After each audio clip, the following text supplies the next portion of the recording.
Hey, good Friday night to you. Welcome into what I expect to be the most viewed edition of the 573 report that we have done because, like Mitchell Forde and myself, you guys are all sitting at home on Friday night wondering who Missouri's next basketball coach is going to be. So appreciate you joining us, and we usually do this show on Wednesdays. We delayed it this week specifically because we thought this could happen, but we still are brought to you by 573 Tees in downtown Columbia, a local business. Hey, they're going to have another subject for a new T-shirt. I promise they're going to have a T-shirt out of whoever Missouri's next coach is here in about 3 weeks, 2 weeks, something like that. So go to 573tees.com. You can check out, if you are in Columbia, you can check out their location in Alley A between 9th and 10th Street. Before we bring Mitch in, I also do want to mention that all of our coaching search coverage, and this is going to be on Power Mizzou here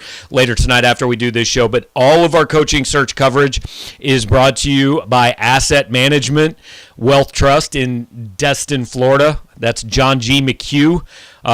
He will work with you. He's an experienced portfolio manager, and they want to partner with advisors to meet their clients' investment needs. Wealth Trust recognizes that competition is the benchmark assigned to each of our strategies. The average portfolio manager outperforms its benchmark only 20% of their time, but John G. McHugh has outperformed his assigned benchmark approximately 80% of the time over the last 19 years. So stop by wealthtrustam.com for their performance history, and they will be covering all of our, or sponsoring all of our coaching search coverage, which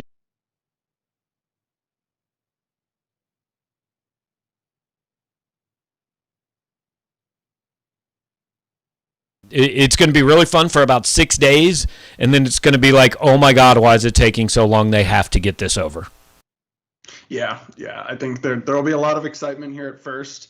And everyone will be, interested to see who they hire and thinking, it's going to be stars in the eyes. It's going to be Sean Miller. It's going to be Greg Marshall. It's going to be whatever big name. And then 5 days in, everyone's going to be like, I don't think Mizzou's actually hiring a coach. They're folding the program. Mass panic will ensue. Probably we'll have leaks and backstabbing if we're lucky. But it seems, it's really not even if we're lucky. That happens a lot of the time. It should be good. It'll be entertaining, if nothing else. You described literally every coaching search, and it's not just Missouri. It's everywhere. Yeah. I will get a flood of text messages over the next 2 days. Hey, they're swinging big. They're going to make big names say no. I mean, literally every school. Have you ever seen an athletic director say, well, we want to hire somebody that, maybe doesn't have a ton of experience, got some flaws, but we think can do well here. So it starts out, we're going to take the big swing. And look, I put some of those names on my list because you should do that. There are guys you should make say no.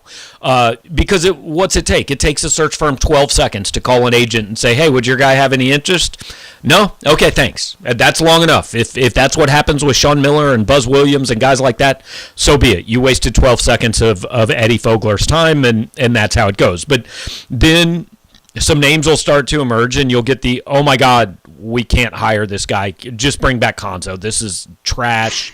I'm devastated. We're never going to be good at anything. And then they'll hire somebody, and we'll have no idea if it's a good, bad, or indifferent hire.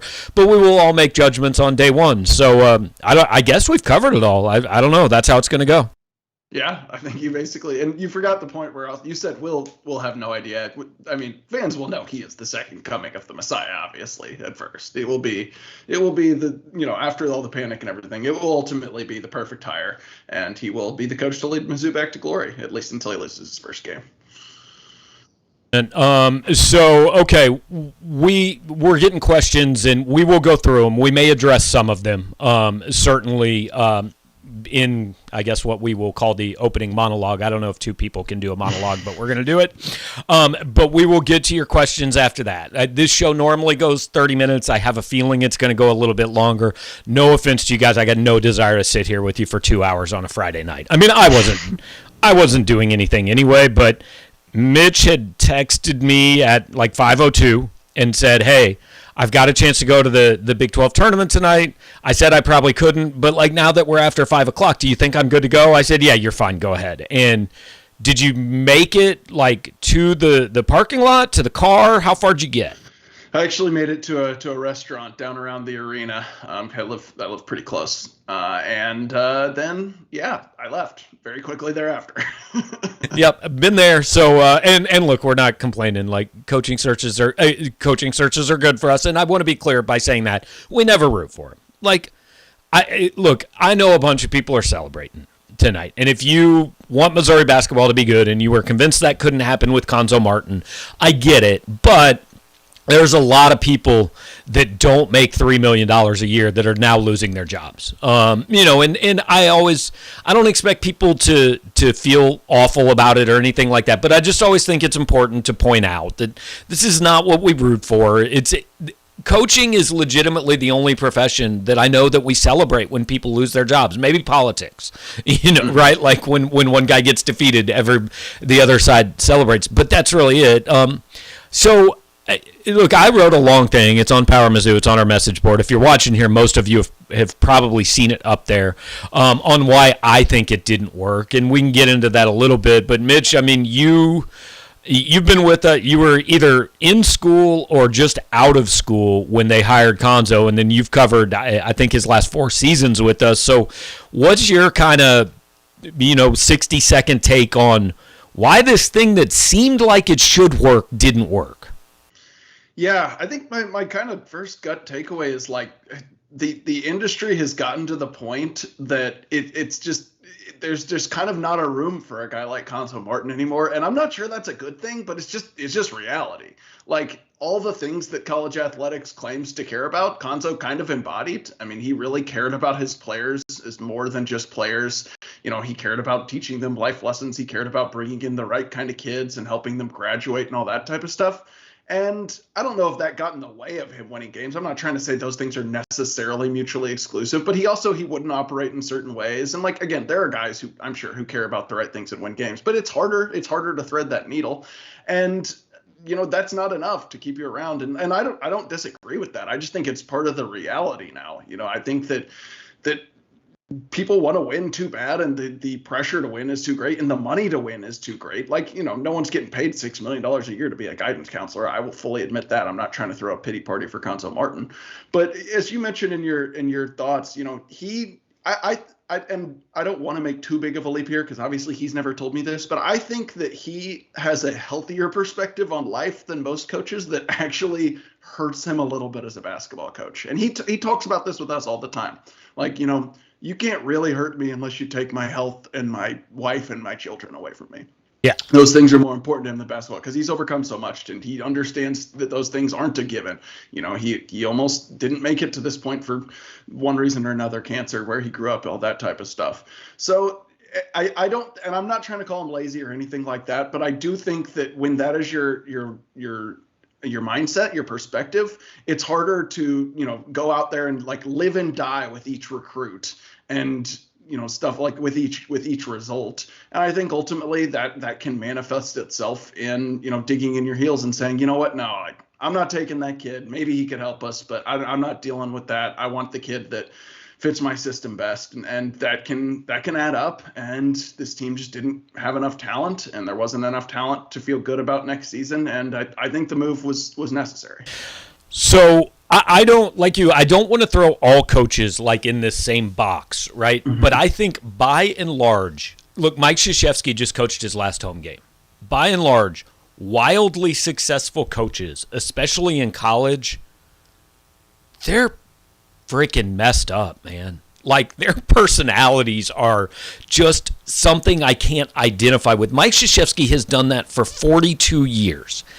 And I promise, the first thing Mike Krzyzewski thought about every single damn morning was, okay, first of all, where's the bathroom?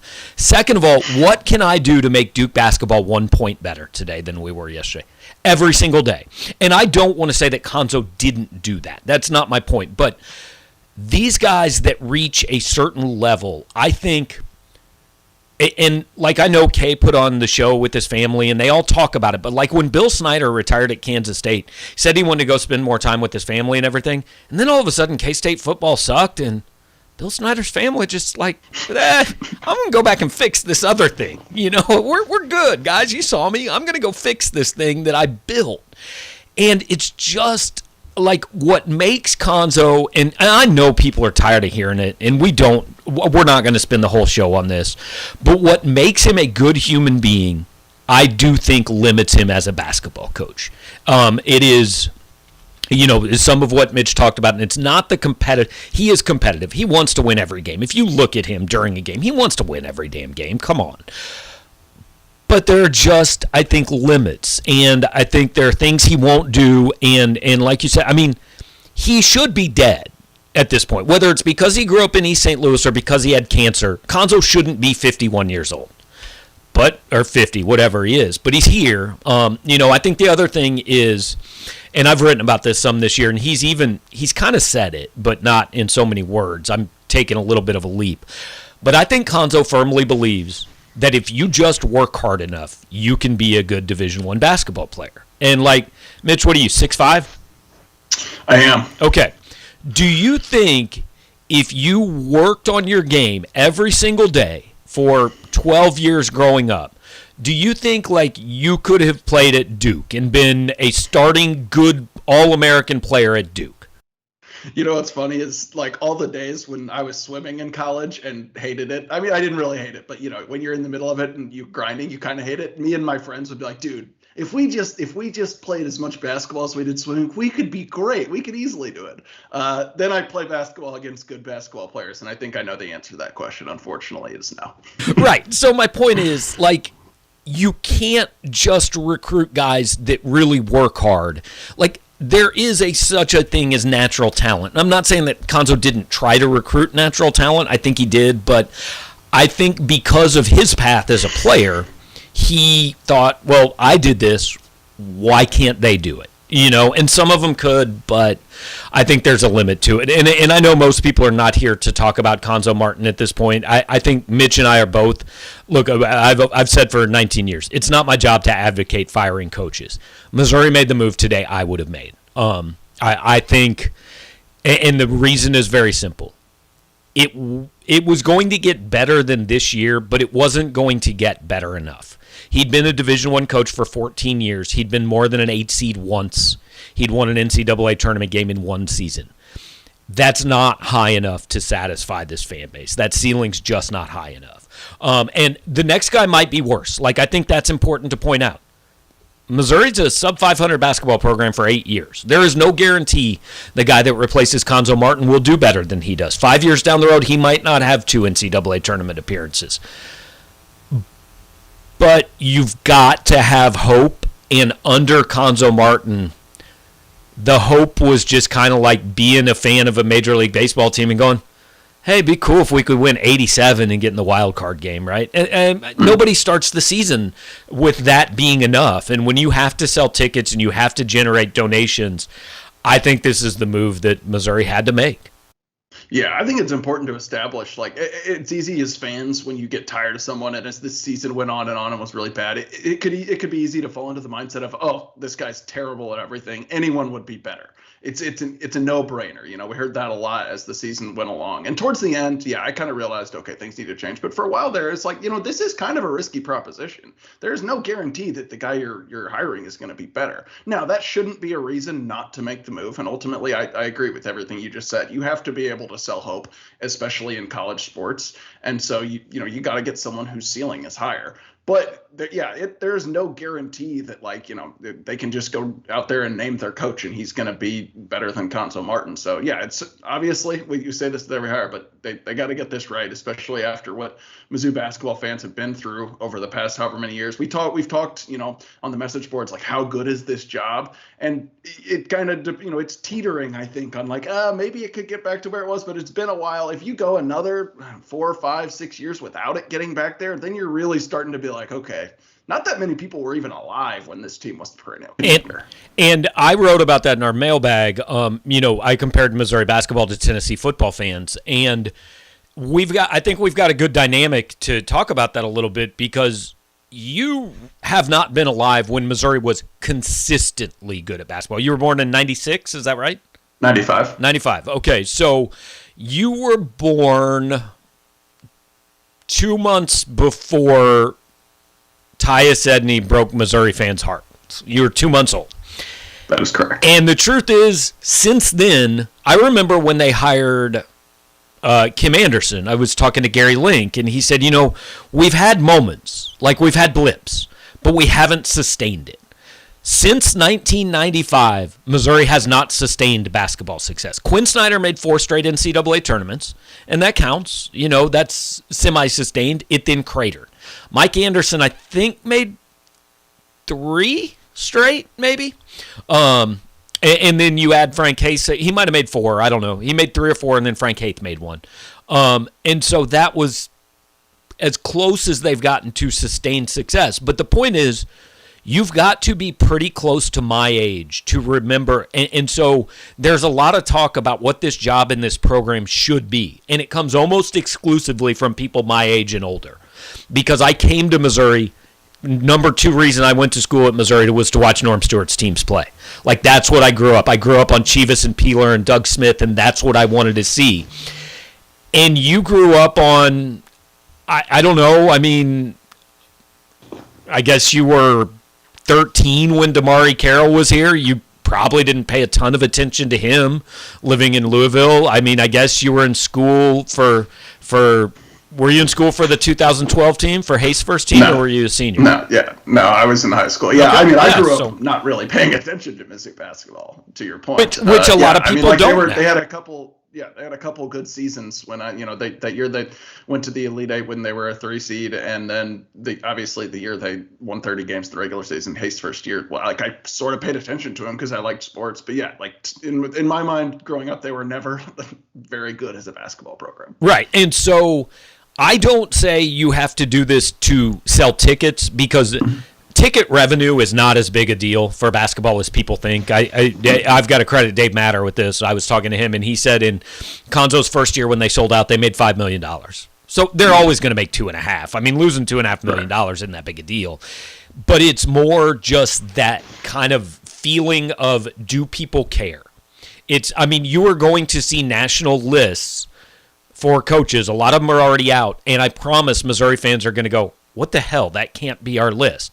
That's a national person's view of Missouri basketball. This is who you can get. Be happy with it. That's what national people now think. I mean, your dad, I think, is a little bit different because he went here. He knows what this was one time. But Matt Norlander, Gary Parrish, the guys doing the athletic lists, these guys, Missouri is not a factor to them. They don't think about Missouri basketball.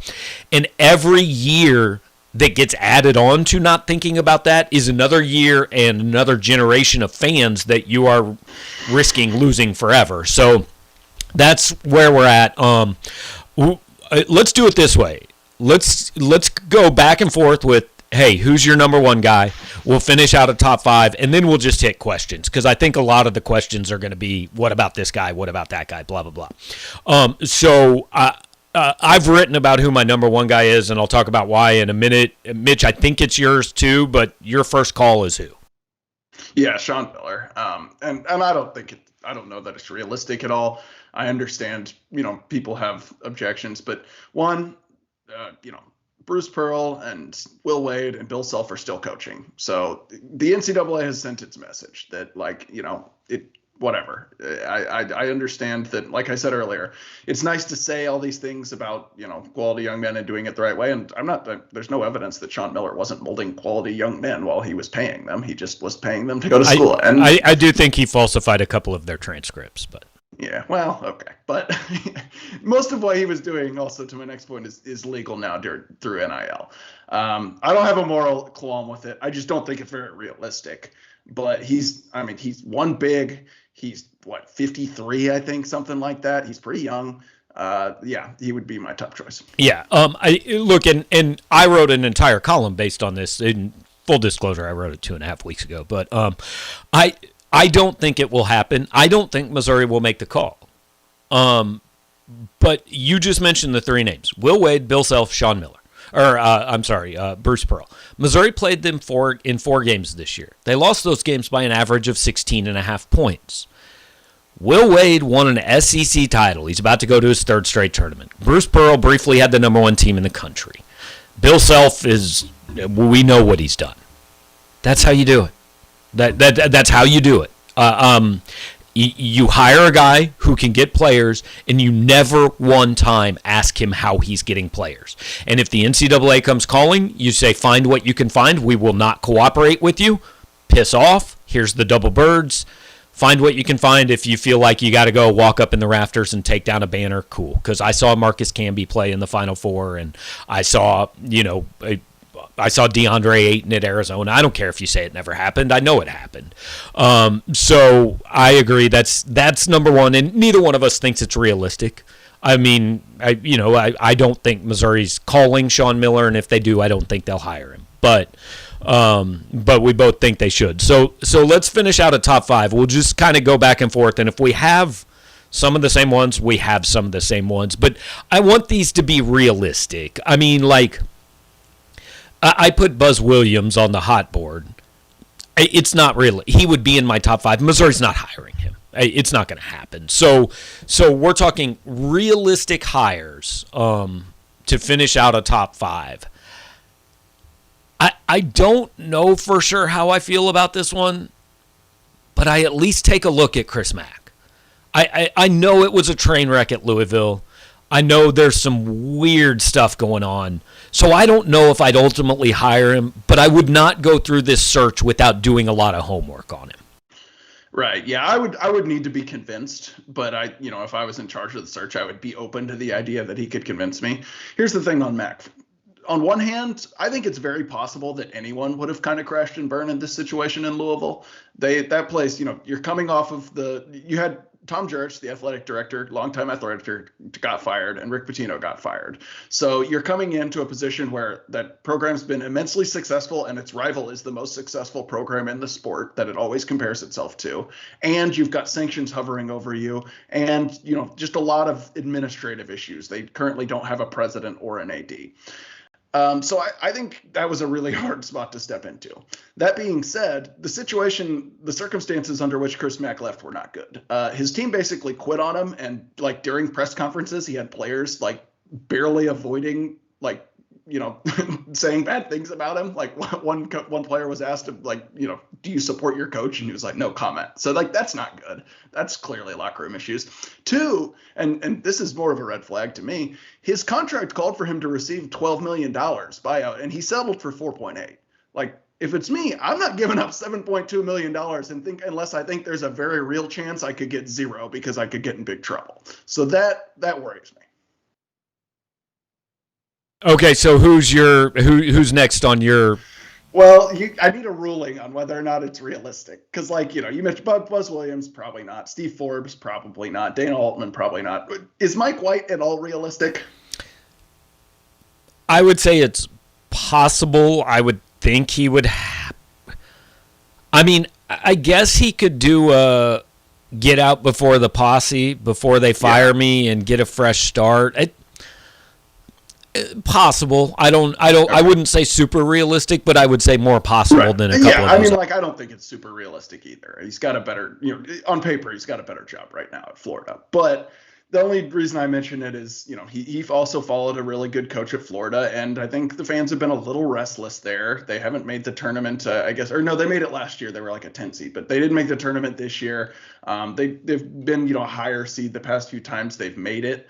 But he's recruited really well. He's gotten some players down there, and it's not been amazing. But every time he's made the tournament, he's won a game. He's won NCAA tournament games in he's been to the NCAA tournament in 4 of the 6 seasons that a tournament has happened, and he's won tournament games in all those years. And he had an Elite 8 run. Maybe it's possible he senses, like you said, that his seat's going to be warm next year. He doesn't love the team he has coming back. He goes ahead and makes a move. I don't know. I don't think it's likely, but I feel like you should at least inquire, at least give him a call. That's fair. We've each got 3 more. Before we get there, another guy, different situation but similar profile, I think. Is there any reason to think Porter Moser would listen to Missouri? Yeah, so I've listened. He would have been next if you overruled Mike White for me. The thing about him, and this is where in a coaching search, of course, we play like psychiatrist. We're like, oh, this is what this guy is going to think. He was at one place for a really long time and didn't leave, and then he just uprooted a year ago. I have a hard time seeing him then leave again for what's probably a fairly lateral move. And like if Oklahoma needs to pay him more, I'm sure they could. So, and it's not like he lit the world on fire this year. I mean, he was fine. He did a good job in the transfer portal, and like they might make the tournament. I think they play later tonight, but it's not like he's someone where I want to get in this bidding war and pay $5 million. That's fair. So then the next on my list, and this is the least popular name I've put out there, Anthony Grant. Mm-hmm. I would look at it. He won an SEC title at Alabama. I know he only went to one tournament, but he was Billy Donovan's lead assistant. He has ties in this league. A lot of people say, well, he's been here and failed. Well, guess what? Some dudes learn. He went 29-2 and had the number 3 team in the country at Dayton. He was going to be a 1 seed at Dayton. Now, I don't know if they can get him. He makes 1.8, but I've been told Dayton is one of those programs in the mid-majors that has money. He's an alum. He might look at that as a better job. He might say no. I don't know that he'd be the first call, but I think he'd be in my first 5. Yeah, he's an interesting case. It's a fine line, right, between, giving him a second chance and, being labeled a retread or whatever. But like you said, it's not like, when we talk about retreads, a lot of times it's these NFL coaches that get fired and then go be a coordinator for 1 year and then get hired again. Like he went and did a really good job at Dayton. And yeah, Dayton's a good program for sure. It's got advantages in the Atlantic 10, but they shouldn't be a 1 seed. That obviously takes some talent and some coaching. So yeah, I mean, I'm not opposed to the idea. I don't know that he'd be quite as high on my list, but you wouldn't catch me up in arms about it for sure. Yeah. All right. So your next one. Okay. I'm going to go, I'll go with my first of the mid-major guys. There's obviously a lot, there's always going to be a lot of guys who people look at and say, could this guy move up from a mid-major? That'd be Grant Mccasland at North Texas. They actually just lost today, so it's a little bit of awkward timing. They probably won't be in the NCAA tournament this year, but he made it last year, sustained success across the past 2 seasons, won a game in the NCAA tournament last year, done a pretty good job at a North Texas program that had never won anything to my knowledge in the past. And he was an assistant for a long time at Baylor with Scott Drew. He knows, he's going to understand how to recruit, how to manage a program at this level. Checks that box. I think he's probably my top choice out of all the guys currently at a mid-major school. I agree with that. Mccasland is my favorite mid-major coach. I'll finish out my top 5 with just the other 2 mid-major. And I'm not even sure it's fair to call one of them a mid-major, but the other 2 not Power 6 conference coaches would be Mark Pope at BYU. I've come around to him more. I didn't like it at first. He played at Kentucky. He was an assistant at Georgia. He's done a good job at BYU. I think Missouri's a better program than BYU. You're in the SEC where he's been. I kind of like the idea of Pope. The one that at first I said, I don't get it. And I don't know if this guy's in my top 5, but Todd Golden was a Bruce Pearl assistant for his first 2 years at Auburn. Now, they were bad those 2 years. He hasn't been there since they've gotten really, really good. But he's been, my qualifications are, I need you to have been around guys who have done this, who have shown the ability to build this thing. He did. He's at San Francisco. He's done. I mean, they're like a top 25-ish team this year at KenPom. They may make the tournament as an at-large team, but largely his record at San Francisco is about what the previous guy's record was over 3 years. So I'm not sure I want him in my top 5, but I go ahead and kind of fill out my top 5 of guys I think Missouri could hire with him. Yeah. I don't even know what number I'm at because, like I said, I could have thrown. You've got 3 guys to go. But what's that? You've got 3 guys to go. Oh, 3? Two or 3. Yeah. Then I'm starting to. If I have to do 3, I'm starting to mention people I actually kind of don't like as hires. But if I'm continuing down the list. I guess neither of us has mentioned TJ Otzelberger. That to me still goes back to unlikely. I don't think that's happening. I don't see him leaving for after 1 year. But I figured I'd throw that out there. After Grant Mccasland in the mid-major names, I've got a few that are just all grouped together to me. I still don't know if I favor any of them necessarily. Nico Medved at Colorado State. He did a pretty good job building up Furman. Obviously, that no one really wanted Furman before he was there, and he's done a good job at Colorado State. It doesn't excite me. I don't think it's certainly not someone who's going to put a ton of people in the seats, right away or anything like that. But he's done it at a couple places. I wouldn't hate it if he can convince someone that he can recruit. The other two guys are people you're not going to like because they have never sat on a high major bench, and I get the hesitation of that for sure. They would have to totally convince me that they have a plan to make get players on campus at the high major level, and even then it's still risky because everything sounds good in theory. That would be Matt McMahon and Jeff Linder. They're kind of similar to me. McMahon has done a great job at Murray State. He's made the NCAA tournament, I think, something like 4 times there, and got Ja Morant on campus. He's had them good enough to be an at-large team twice that year Ja Morant was there, and this year if they had not won the conference tournament. But the con there is everyone kind of wins at Murray State. It's a much better program than everyone except Belmont in the OVC. And Ja Morant, that was a once in a lifetime find. You're never going to get another Ja Morant. So I'm not sure. I will say I watched the OVC title game, and I was actually really impressed with Matt McMahon just as a coach in that game, but I'm not going to overreact to that small sample size. The other one, Jeff Linder, he's won at 2 places where it's really hard to win. He won at Northern Colorado and then Wyoming, and at pretty good levels. He's going to take Wyoming to the NCAA tournament. But I'm worried, young and has never spent, again, any time at a high major, It would be intriguing, and I think he's young and seems personable. I think he would excite people, kind of in the Eli Drinkwitz type sense. But I would be worried about his ability to get players. All right, so we're going to get to questions in a minute, but there's one guy we got to treat in his own category here. Yep. We've got to talk Kim English. Yep. I think his name's going to be on the list. Now, is it on the short list? I think it'll be on a list. And let's put out the disclaimer. If he didn't play here, would it be on the list? Probably not. But I'm going to make the case for Kim English to you. And I want to be clear. I've known Kim for, let's see, what year is this? 2022. I've known him for 15 years. Kim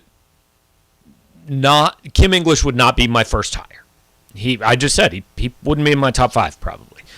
But so this is not me saying hire Kim English. This is me making the case that can be made for Kim English, and I want you to react to it. There's 2 parts to it. First of all, if you think Kim English is going to be a good high major basketball coach, it's the only chance you're ever going to have to hire. This is it. And it's why, for Kim to get this job, it would have been much better for Cuonzo to hang on a year or 2. Because if Cuonzo's back next year and Kim takes George Mason to 20-11 in the tournament, it's an easier sell then, right? He's done this. He hadn't done it yet. He's 14-16. So it's a hard sell. I get it. But by the time the next guy's gone, Kim English is either going to not be good enough to be offered this job, or he's going to have been good enough that he is going to have a better job. This is the one chance you will have to hire him. If you think he's a guy that is this up-and-coming star, it may take a couple years, but he's going to be a good coach, and he's going to stay here for 25 years. This is your only shot. So now I don't think that's a good enough argument. Here's my real argument for it. He's the only guy we're talking about. And that includes Sean Miller, Dana Altman, it's all of them. He's the only guy that 10 seconds after he gets the job can pick up the phone and call Missouri's 3 highest donors and say, I know you, here's what we need for NIL, and here's who I'm going to get with it. Now, can Sean Miller find out who those donors are? Can Chris Mack? Can anybody else we're talking about and form relationships? Sure. But none of them know him. Kim knows all those guys because he was here. He can pick up the phone day one and say, and I'm not going to throw donors' names out there, but just say, hey, this is what we need to be good, and here's the guy that it's going to go to. We need to set something up. That is how recruiting works today. Kim English can do that here. Now, will it be successful ultimately? I don't know. But if I'm Kim English's agent, that's what I'm selling. If he wants this job, he should be calling his agent tonight saying, I want you to get somebody from this. I want you to get Eddie Fogler. I want you to get somebody from Missouri on the phone, and you tell them exactly what I just said.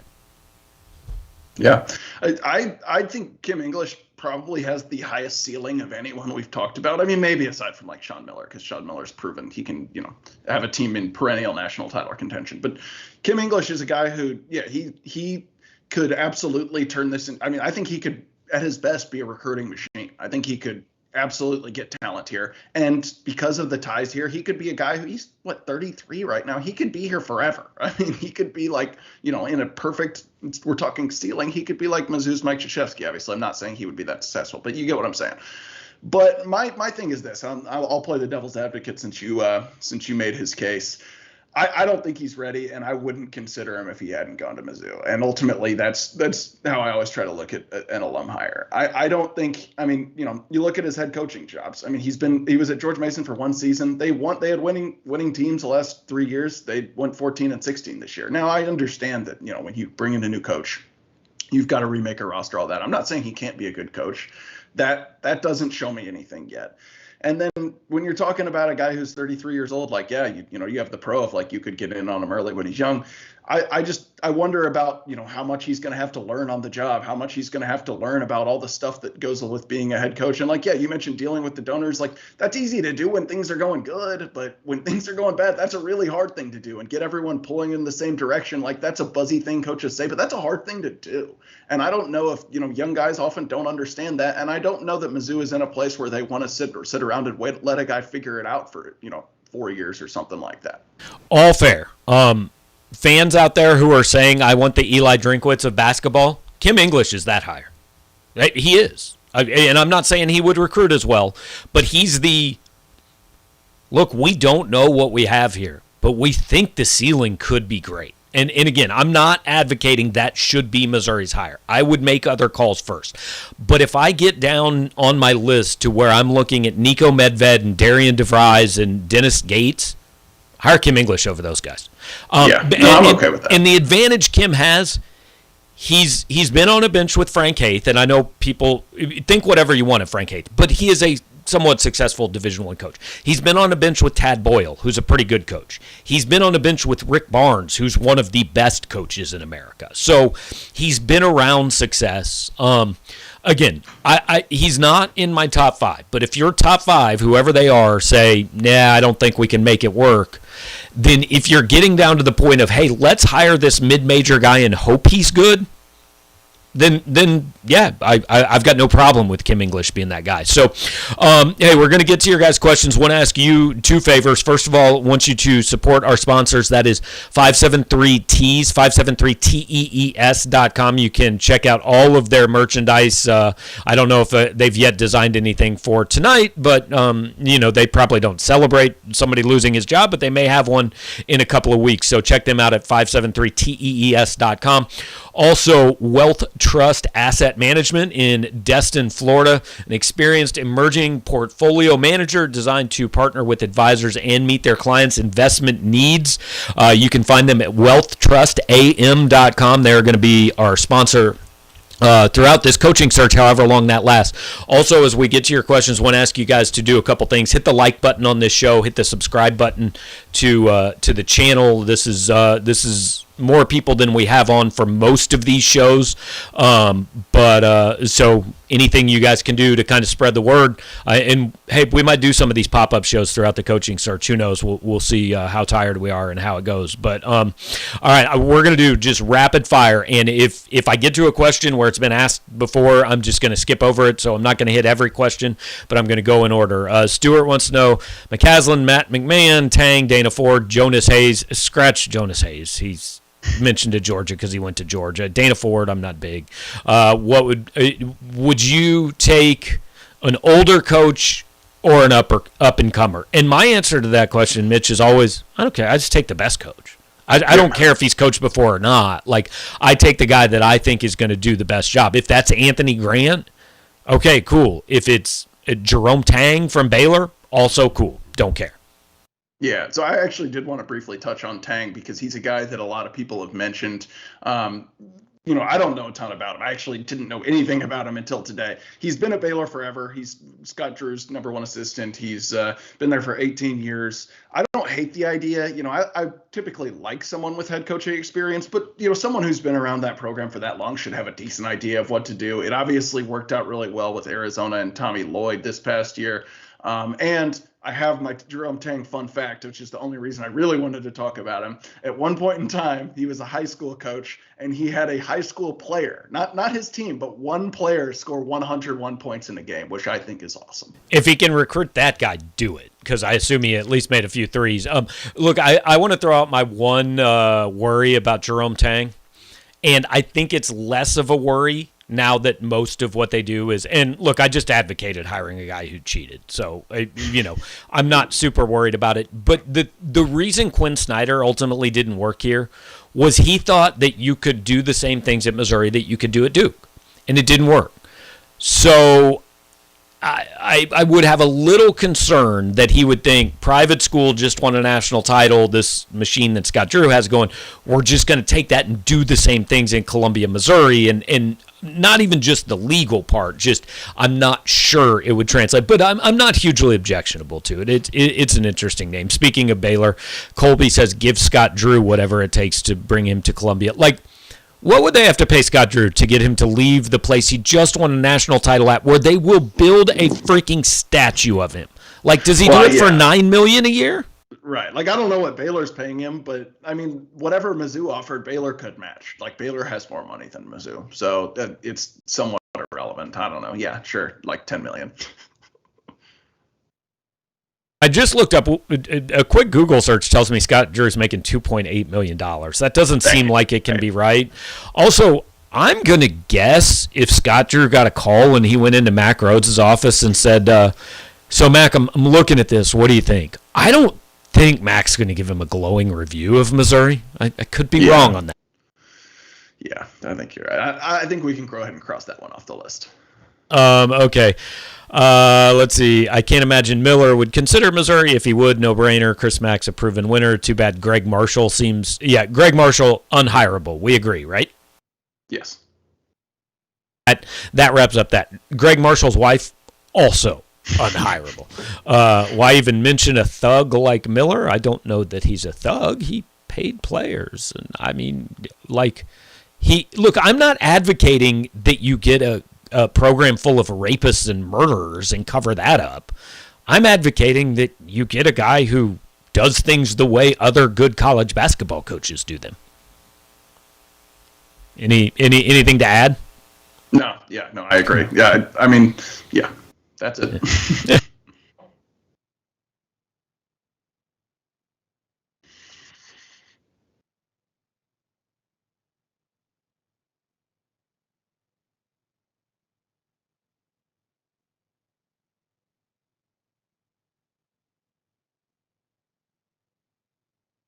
I have myself on mute, but the point is, I don't think Cuonzo is like at home going, hey, I just got $6 million and don't have to work. Like, we make that joke all the time. He rather would have been good here and still be the coach, but overall, hey, I'm not going to complain about a coaching search. Jeremy Cochran, is Greg McDermott an option at all? He seems pretty settled at Creighton. I don't know. I mean, I don't see that. I don't look at Greg McDermott and think that's a guy I put in the living room against Bruce Pearl and Eric Musselman and John Calipari. Right. Like, A, if he was going to leave Creighton, I would think he would have done it already for a job maybe better than Mizzou. And B, Creighton is a solid program with a decent amount of money, and they don't have to worry about paying for football. Like, they can pay their basketball coach. So is that a guy you really want to like get in a bidding war for and end up paying, $4 million for it? No, I don't think he's quite worth that. Marcus does bring up a good point. Imagine if Porter hadn't gotten hurt. That's the one thing we didn't mention for Cuonzo. This is all different if he plays. I don't think there's any question. It's all different. And that was all outside of Cuonzo's control. And I wrote some about how I think the whole experience changed the direction the program was going. even if Mike doesn't play, if Jonte stays healthy, it might all be different, right? Right. That's what I was going to say. Which Porter? Because both are big what ifs. Obviously, Mike is the bigger one. But yeah, there's no doubt that Cuonzo had some bad luck to his tenure. I mean, even like to a much smaller degree, the fact that the one really good season he had out of the last few, no one could come to the games. And like it was hard for people to get that excited because there was like 2,000 people at all the games during a pandemic. It's not like something everyone had super fond memories about because they were all watching on TV. So yeah, I mean, like, a few things didn't fall his way for sure. That's not saying he should have gotten another year, as we already mentioned. But yeah, that losing both Michael and Jonte to injury was undoubtedly bad luck. Yeah, no question. Let's see. Okay, I'm rolling through comments. Somebody is asking about TJ Cleveland, which I'm just assuming is a joke. We'll leave that one. And I apologize, guys. I see some comments that my audio was louder than Mitch's. We threw this together real fast, so that's on my end. I've turned him up a little bit and turned myself down a little bit, so hopefully that's helping. I don't know. Let's see. Okay, in terms of actually making a hire, I assume it will have to wait until whoever they're going after is out of the postseason. Yeah, but like you just said, Grant Mccasland isn't probably playing now in the NCAA tournament. Chris Mack isn't playing anywhere. I mean, they can get some things done, I think. Yeah. No, the search, I mean, they could get the search almost all the way done because guys will talk, I think, before, maybe not do, I don't know about an interview before they're out of the tournament, but like, I think you can have a pretty good idea of who you're going to hire with guys teams still playing. Do a lot of the legwork. It may end up being, waiting until someone's team is done. But at a certain point, sometimes then it's easy to figure out because it's like, well, there's only one guy kind of left on the list who they couldn't go ahead and hire now. I bet it's going to be that guy. Right. Tim Boyle wants to know, is it a top 35 job right now, top 50? I said today I think it's top 40-ish. I mean, you can split hairs. Is it inside the top 40, just outside the top 40? I don't know, but I think that's about where it's at. I looked a couple weeks ago. I counted 29 programs that I would say are undoubtedly better, and another like 26 that like somebody could make an argument for. So the high point is 30, the low point is 56. I think it's probably somewhere in the middle of that, and I think people get a little bit too caught up in, well, we're 12 and 21, nobody's going to want to come here. Guess what? Teams that are good aren't hiring new coaches most of the time. Yeah. I mean, I don't know. I think there's a pretty, like you said, a wide range. It's a big tier where you could be. Ultimately, I don't think the most important thing is Mizzou's it doesn't have anything like horrible working against it. Like, yeah, you may not be able to get a guy to make a lateral move, but it's not a job that like someone's going to look at and say like, oh, no, I can't win there. Like they have the facilities. They're in a fine league. They have fans. They have, enough monetary commitment. It's not like the Vanderbilt of football where you just say like, that's a hopeless cause. Right. This isn't even like when Gary Pinkel took over the football program here. I mean, Case wants to know, is Dana Altman possible? I mean, look, he's from Nebraska. He started his coaching career in Moberly. He's 63. I guess I could make the argument, hey, maybe he wants to get back closer to home and he understands nobody pays attention to Pac-12 sports. But, I mean, he's making $3.7 million and has a $4 million buyout. They just paid Cuonzo $6. They'd have to pay $4 to get Altman out of it, and a minimum of $4 to get him here. You're talking about $14 million for a basketball coach next year before you hire staff. I just can't see that. Yeah, and for someone who's pretty old, I mean, like, yeah, you could get a few years out of him, but it's not like someone who's going to be here for a long time. So that one doesn't make a lot of sense to me. The only reason he's been brought up by the two of us at times is because you had heard his name. But, we hear a lot of names in the coaching search who are just like what someone wants to be the case. Yeah. Roger Manley mentions Andy Enfield from USC. I don't know much about him. I saw his name mentioned for a job. It might have been Georgia that I just thought, well, why would he listen to that job? I don't have any reason to believe Andy Enfield would listen to Missouri, but I don't know. I don't either. This is all like completely secondhand. I don't really know much about him at all, but from what I hear about Andy Enfield, I think he really likes like the Hollywood Beverly Hills lifestyle. I don't know that a move to Columbia suits him. He's making 3.1 for what it's worth. I just looked it up. Chris Carrawell, I get it. He's an assistant. He's been an assistant for a long time. He's from St. Louis. I mean, I don't know if you want to talk about Jerome Tang, maybe you talk about Chris Carroll, but low key, Mike Krzyzewski's assistants haven't really done super well other places.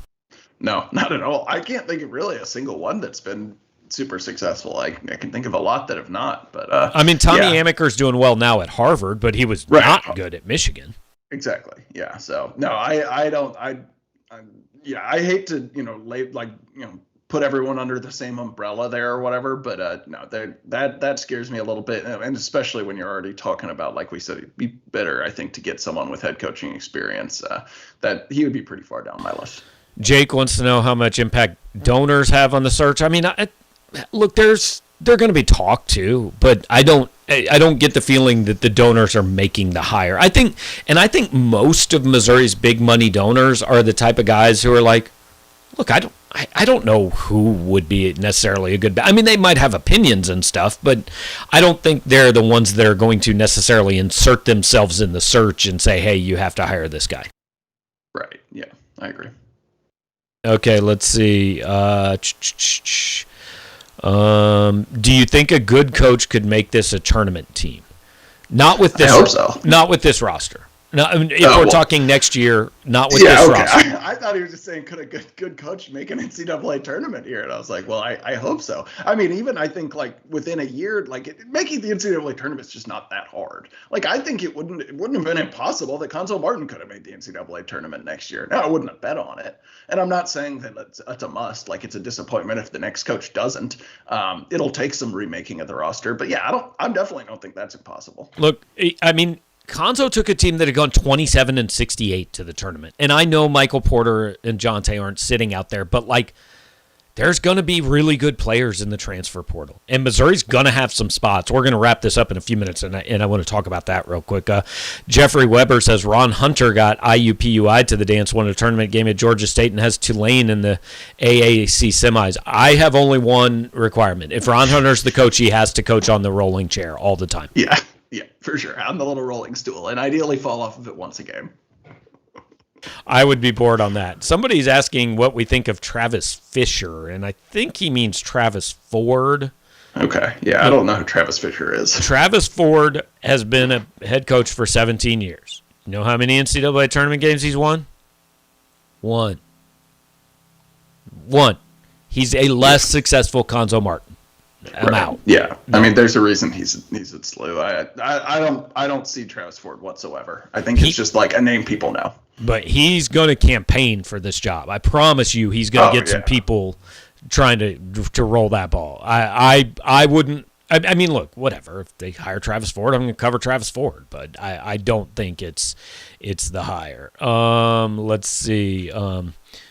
Hunter wants to know if we've actually watched like teams of Golden, Medved, and McMahon play, or if our opinions are based on reputation. Look, until this week, I don't think I'd watched a full college basketball game this year. So no, I mean outside of Missouri, and actually, I didn't even watch a lot of those, to be quite honest. I kind of fell asleep. Yeah. I think I watched Matt McMahon's teams play a little bit. I mean, like I watched them play one game this year and like a few tournament games when John Morant was there. So that counts for something. And I even mentioned in my analysis of McMahon that I was impressed down the stretch of their game against Morehead State. I thought he did a good job. There was some good end of game management. That said, I don't like to put too much stock in that because like every coach has good games and bad games at the end of games and loses games you feel like they shouldn't, and everyone's going to say, oh, he's a terrible coach. Like that's what happens when you put 18 to 21-year-olds on the floor. The weird stuff happens. So yeah, I've watched a little bit of him, but I also don't know how much you can glean from watching a guy's teams play is my point. Right. Ryan Brown asked about Archie Miller. I don't even know where he's at. I think he's unemployed, isn't he? The reason I like Sean Miller better than Archie Miller is Sean Miller went to a major program and won. Archie Miller went to a major program and got fired because he wasn't good enough. Yeah, I don't think Archie's employed. I saw some buzz about him with like the Rhode Island job. That would be seem like the right level to me. Let's see. What about an NBA assistant? I don't know. I can name one NBA assistant. How many can you name, Mitch? I can think Kenny Payne is the only one I know of, only because he gets talked about for the Louisville job every day. That's it. That's the only one I know. The only one I know is Becky Hammond, and I am confident saying that she is not getting the Missouri job. I know her too. Yeah. Tiercell wants to know how Fogler correlates to some of the choices. I just looked up real quick before we started this. Eddie Fogler helped hire T.J. Otzelberger. I mean, he was like the consultant when they hired T.J. Otzelberger at UNLV, when they hired Nico Medved at Colorado State, and when they hired Jeff Capel at Pitt. Fogler, he coached at South Carolina, coached at Vanderbilt, was an assistant at North Carolina under Dean Smith. I don't know. I mean, I don't know, like, I have to do more research because I do think there is something to, okay, these search firms tend to like rep their guys and push their guys. So that leads me to believe maybe Medved and Otzelberger are guys that could be like, yo, you take a look. You know, obviously Desiree knows TJ Otzelberger, but other than that, I don't know what like searches he's been involved with. I don't know that that's going to end up having a huge impact. Like you said, there could be some familiarity with some names, but ultimately, I don't think that plays a huge part. Shaka or Kevin Willard, I mean, you'd be hiring Shaka for what he did in 2008 at VCU, or whatever year that was. That's been a minute. He wasn't really very good at Texas, and Marquette's one of those jobs, kind of like Dayton we were talking about. Is it better? It might be a better job. Yeah. And Marquette's definitely better than Dayton, so it's got to be a lot closer to Mizzou. Well, in Kevin Willard, like I've seen his name brought up a few places. He just doesn't fit in Columbia, Missouri to me. He's right. Not a Midwest guy, and I don't see it. Yeah, I don't know. I mean, I just think of him as the Seton coach. It's hard to see him anywhere else. And yeah, I mean, like it's not. I don't know. It's one of those situations. It's kind of like Greg McDermott, where it's like when you're trying to bring a guy over from a school at that level, it's like why has he done enough to make it worth what it's going to cost? Because it's going to cost more to hire someone from like a Big East school or a high major school than it is obviously like a mid major or an assistant. He's got to be worth it. You got to feel pretty confident. And to me, like Kevin Willard seems pretty similar to Cuonzo Martin. Like I know he had 1 year where Seton Hall was like a 3 or a 4 seed or something like that in the tournament, but for the most part, it's like sometimes they're usually on the bubble. Sometimes they're like an 8-9. They never really have made a deep run. Yeah.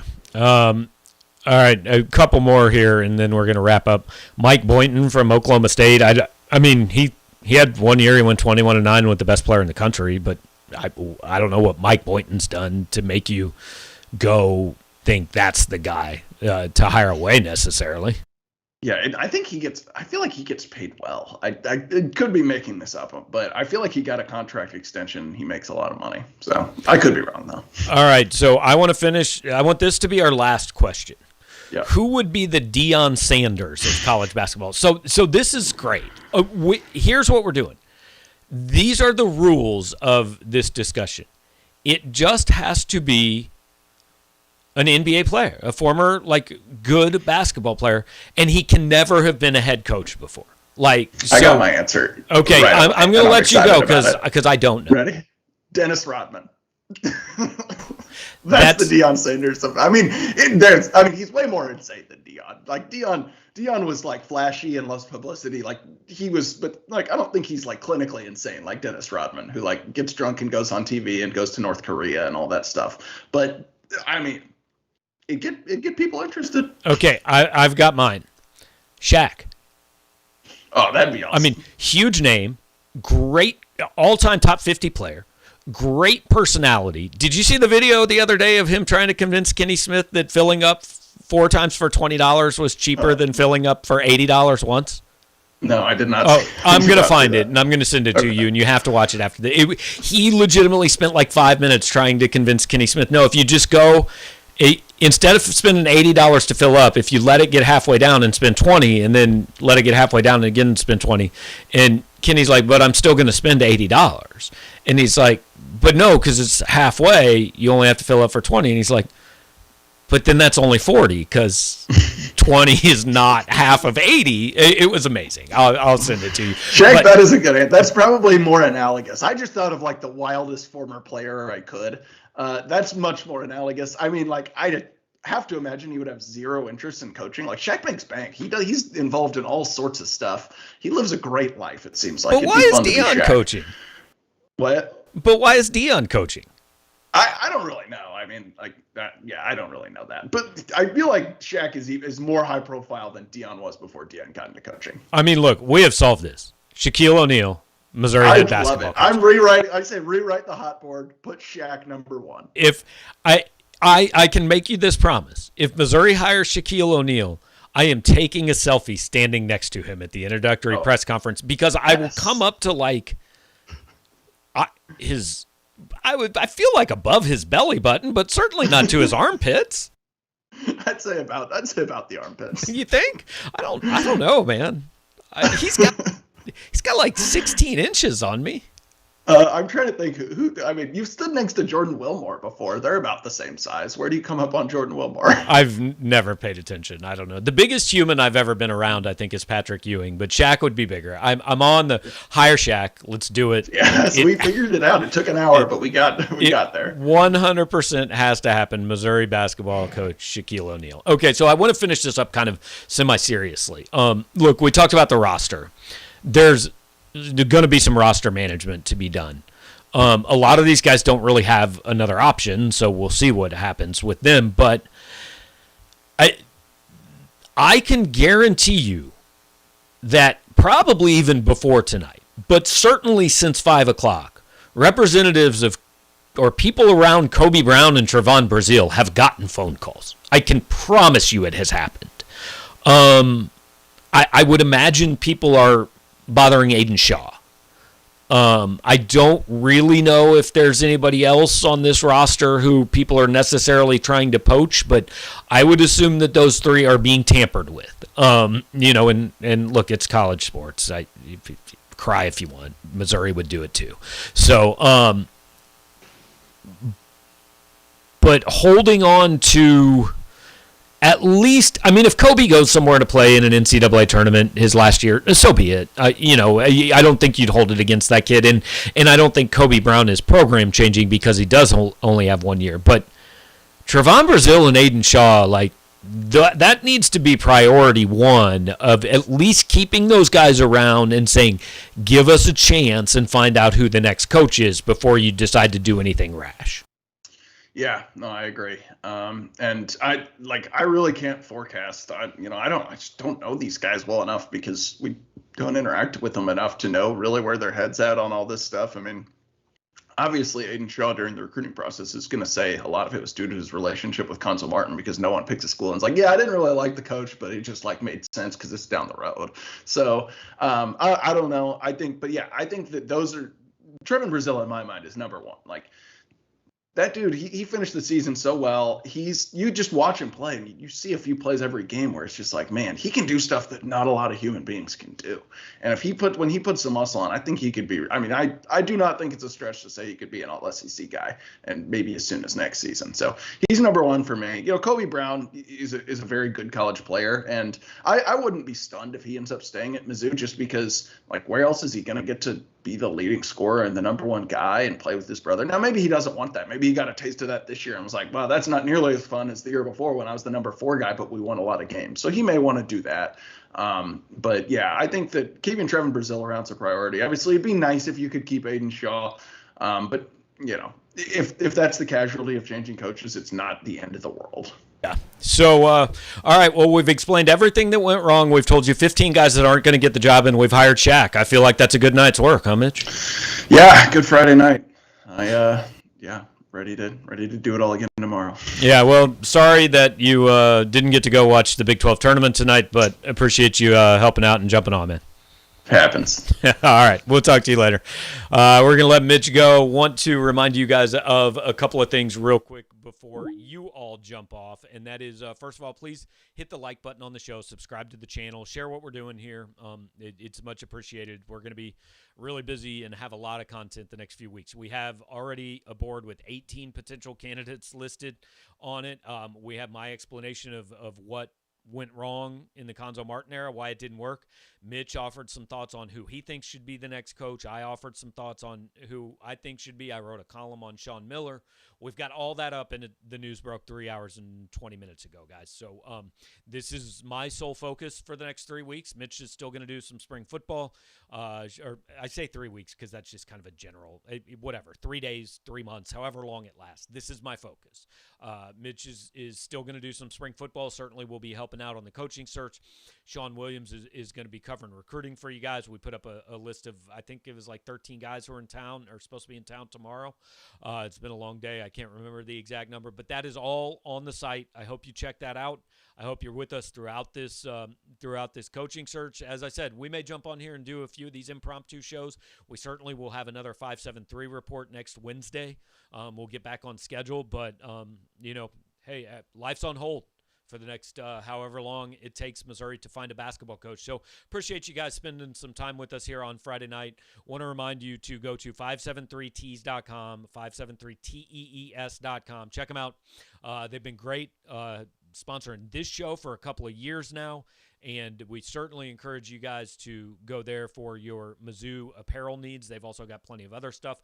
Also want to remind you that Wealth Trust Asset Management in Destin, Florida is going to be our partner for all coaching search coverage. You can check them out at wealthtrustam.com. John G. McHugh, the guy down there, and if you need some financial planning, retirement, whatever it might be, we hope you go to wealthtrustam.com and hit up John G. McHugh at Wealth Trust Asset Management. So appreciate you guys spending your Friday night with us. I feel like I've got more work to do. Talk to you.